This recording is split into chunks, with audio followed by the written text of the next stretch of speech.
How's it going, everyone? Today we're going to do a quick video on how to replace your PCV valve on the 1999 to 2006 Chevy Silverado. So it's a pretty easy job. You're going to have this big hose right here. Follow it down.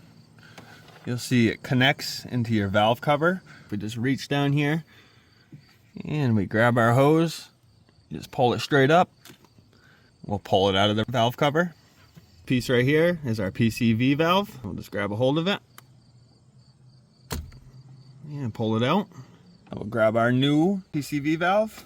If you need to pick one of these up, I'll put a link down in the description. We'll just insert it back into this hose. That is where the PCV valve goes into on the valve cover.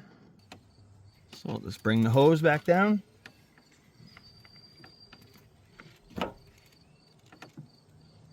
And line it up with the hole. Push it down, make sure it's in all the way. And that finishes this job up. It's really quick and easy. You guys should have no issue with it. If this video helped you out, if you could give it a thumbs up. If you have any questions, leave a comment. And if you're not subscribed to my channel, hit that subscribe button.